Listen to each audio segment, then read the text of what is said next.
today? Doing good. Thank you so much for Good, having thank you. us.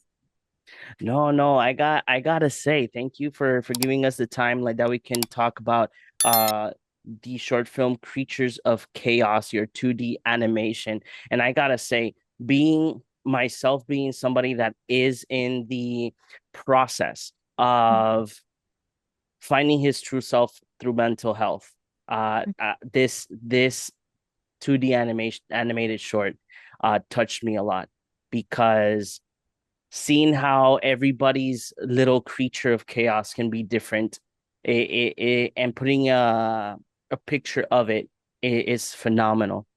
I would like to know the both of your perspectives on what inspired you both to make this animation and share it to the world.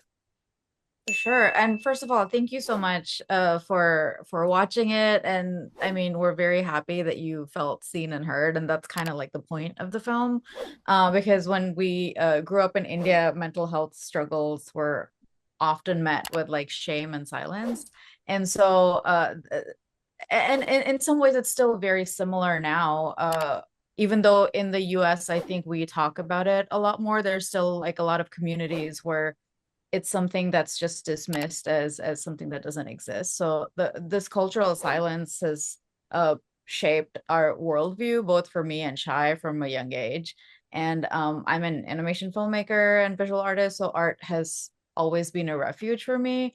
So during, find on my own mental health journey, I sort of turned to pottery and teaching to ground myself and reconnect with community. And I started making these blobby clay creatures, which were essentially physical manifestations of my own emotional chaos. And I started calling them creatures of chaos.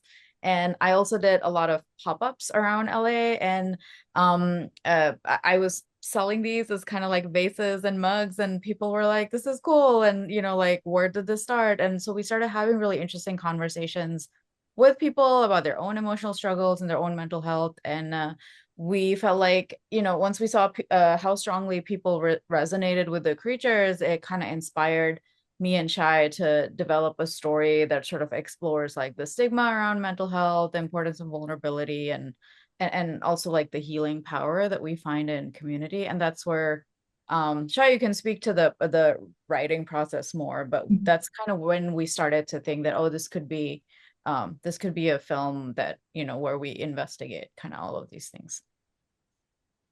Yeah. And just to add to what Asa said, we initially thought that it would be more sort of like poetic. We were thinking a bit of like a Nightmare Before Christmas sort of narrative. But I think the more thought we gave to it, and the story was uh, coming along in a way where we felt like maybe it didn't even need dialogue.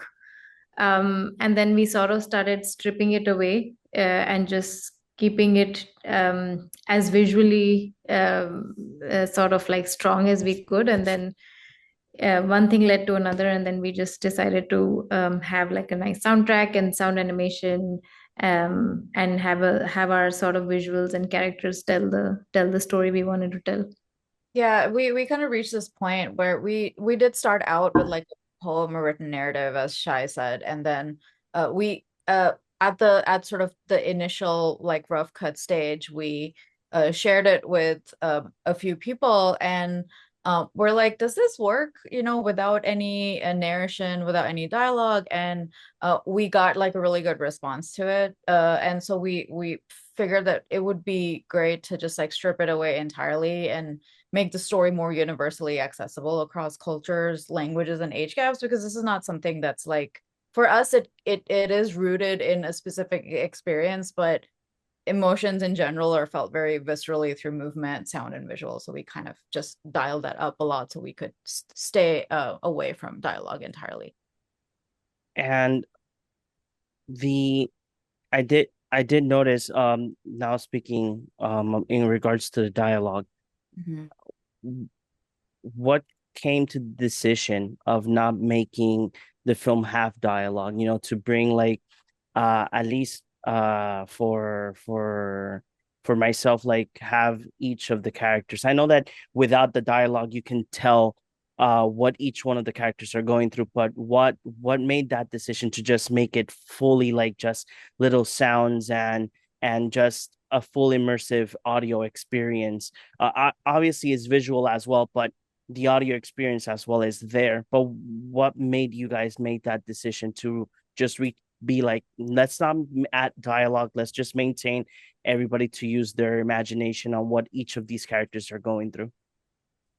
Yeah, I mean, like you mentioned, right? It does make it a lot more accessible, and but of course we needed to put something there to ground the world in some way. And so we worked with this really incredible composer and sound designer, Wesley Slover. He has a studio called Sanctus, and we sort of gave them free rein in terms of like how we wanted them to world build, because we'd still wanted this to feel very immersive, feel very real.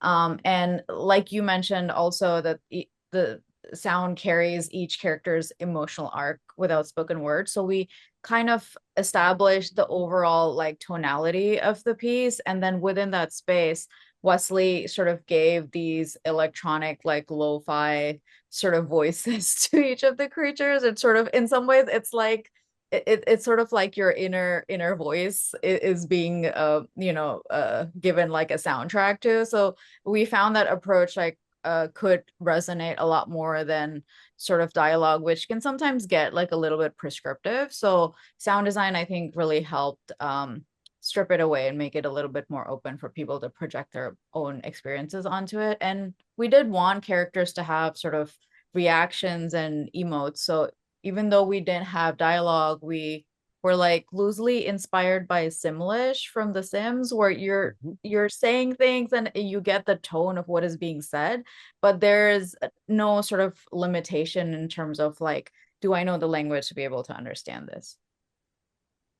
Okay, and one of the things that you mentioned that in India that mental health is like put like in a corner. You know, it's not heard of or anything. Myself, that I am Latino, I'm from Puerto Rico. Me being a 90s baby, I was taught that me being a man had to withstand all the pain, don't talk to anybody. And it's something that to this day it's still, there's a lot of pain going through it. And w- are is future plans with this short probably connect with like different foundations, mental health foundations, to be able to give more awareness to the world, in regards that this is something that probably somebody like myself that has been silenced for so many years and now wants to explore and be a better person in general. Is that a plan that you both would like to have with Creatures of Chaos? Yeah, thank you so much for sharing that. First of all, I am also a 90s baby, and I Am am I? also, I mean, the whole reason we sort of made this now and not before is because it took us a while to get to that point where we're like, I think this is something we need to sort of address with ourselves, because we haven't really outwardly, even as like creatives and filmmakers, really like expressed, right? So we're very much on the same timeline as you are. And so, one of the purposes of this film was to, in addition to being in the festival circuit, is to partner with mental health organizations, especially for minority folks, where it's something that's definitely more common with like immigrant communities than it is outside of it. So we definitely want to do like a sharp focus in those spaces, and probably have sort of subject matter experts and panels, and do more community focused screenings where people can actually come there, have a conversation, walk away with resources, and also feel like seen and heard by a community. And the towards the end of the film, not to give too much away, like that's kind of the goal of it, is that if you acknowledge that it exists and you are able to share it with a compassionate community, it alleviates like a lot of the pressure. It doesn't solve anything, but that's like the first step. So we definitely hope to move it in that direction as well. That's amazing. And I wanted to see the want to ask you both, what would be the future for Creatures of Chaos? You guys are right now in this festival run, but is there by any chance plans to maybe do like a short series, or probably a, I'm not gonna say a full length film, but something that will resonate more to connect with more people? We have been thinking about different avenues that we can use to sort of like keep telling the story and keep growing this universe that we started. We thought about looking a little bit at maybe making a book out of it, going in that direction. We've also thought about more sort of learning based informative board games, things that people will sort of use, more tactile things that people can use. We also talk about like um, trying to just, as Asa is saying, have community screenings and then seeing what feedback we get and using that feedback to create like newer avenues other than these sort of tactile ones that we've thought of. But we don't want to let the universe exist just as a short film. We want the message, and we definitely want the story to get as far as we can. We haven't talked about a feature film, but maybe that it took Yeah, a lot to make this one. So, but yeah, I know. And to Shai's point, I think because initially the whole sort of like idea started to click when we made something in physical form and shared it with people. And pottery is sort of functional art, right? It becomes a part of your day-to-day of your house. We have like a little creature here. I don't know if you can see Yeah, it. I can see it. I can see Yeah. it now. And so we feel like having something in your space that's becomes a part of your day-to-day existence can maybe create more opportunity to have those conversations. So we're definitely using that as a North Star to push sort of our any sort of like further storytelling or any other like future forms in. But yeah, all of those are things that we're talking about and will hopefully explore down the line. Were there any challenges for both of you throughout the process of creating this short film? Because I imagine, let's say for instance, I'm gonna give an example of today. One of the things that I've been opening up a little bit much more to my spouse, is that while going through this process of unlocking doors from the past and talking to her about it, there was this one door that I have never wanted to open. And today, I don't know why, I did not even open it. I just learned what the door meant. And I Mhm. just went through a 10-minute breakdown. Uh, and she's at work. I'm a full-time dad, and creator. So she at work trying to calm me down because I had noticed what the door meant. Mhm. Were there any challenges for both of you while creating the short film? Because I imagine that you had to go through probably any type of process to put a bigger meaning to these creatures on the short film.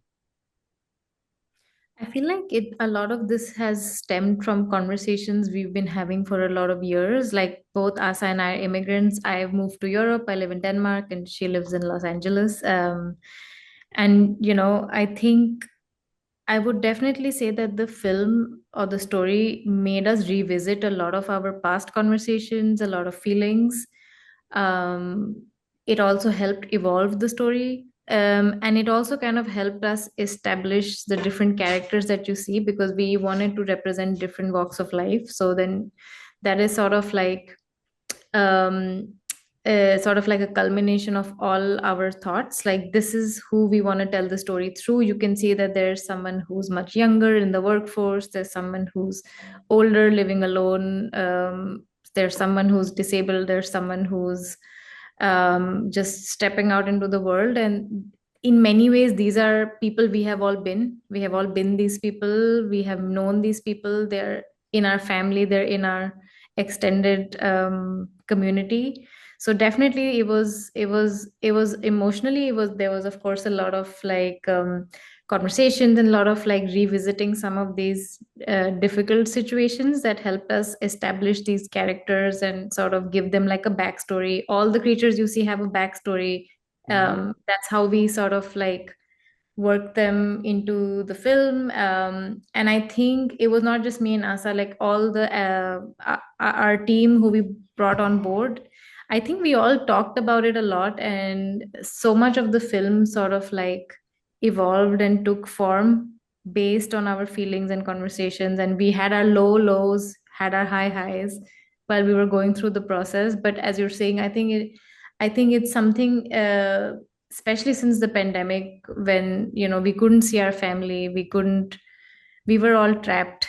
Also add to that the layer of immigration. I think we've had a lot of pent up emotions, and I think the film was a bit of like therapy for us, like art therapy. It helped us sort of like unclog some of that.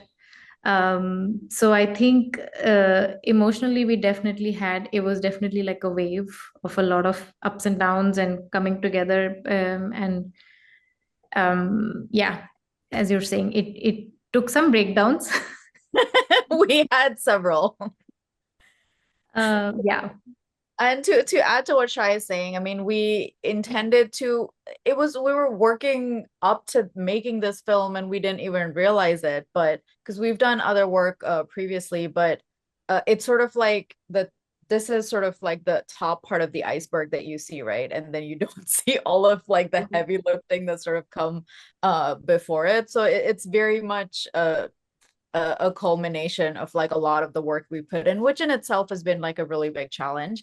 But from a production standpoint, we wanted to sort of finish it in a much shorter time frame because we were feeling the urgency of it. We wanted to put it out there, but also because of sort of the emotional weight of making this film and also like some production challenges, we went up and down quite a bit. And so the total timeline ended up being like 2 years long, which there were moments where we felt like, oh my God, we're never gonna finish this film, and everything that we've been working towards is like we're gonna sort of like leave it out on the table. So there were a lot of moments where we felt like we couldn't see the end, both sort of and it was really important for us to finish this film, right? Because it like Shai said, it is we did want to sort of like put a bow on it so that we could actually put it out there and start having those conversations. So even though the film doesn't offer solutions, the intention of it is to have conversations about mental health. And if the film's not done, we can't have those conversations. So there was a lot of panic and stress and like breakdowns about like, oh my God, like how are we gonna finish this? It doesn't help that we were in like 5 time zones, all of us. We Oh, had wow. it that was very spread. So that's definitely like logistical challenges added to like the larger sort of struggles with like making the film.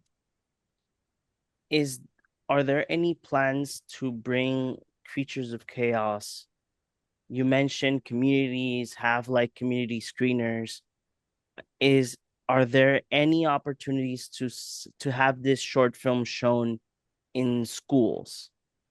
Yes, so that actually is great that you bring it up because we have talked about this in our original sort of like friends and family kind of like private screening. I have a lot of friends that are teachers in middle school, high school, elementary school, and I wanted to get their input in terms of, is this something that is a viable film for students and younger people? And so we've gotten a lot of positive responses on that front, but I think we have to sort of like navigate how to make this something that, because parents are also very particular about what their children see in school, right? So we want to make sure that we go through the right avenues. Like LAUSD, for example, has a particular process for introducing like media into the curriculum, and then private schools, on the other hand, might be a little bit more open. So we're trying to find a way that it works for the way education systems function, and we're able to introduce them in the right way and show them in the right context, making sure that the community is on board with what we are trying to do and what we're trying to say, and they're comfortable with what their children are looking at.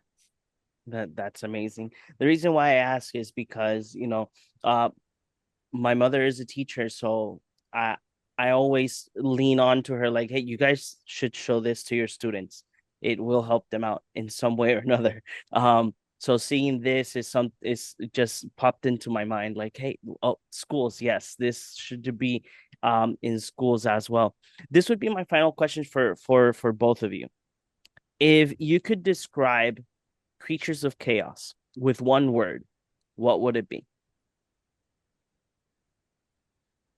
I would say community is sort of my takeaway from this. Even though I know it's about like mental health, but community is sort of like a strong focus point for me for this film. Shai might think differently. I think I would say hope, Mhm.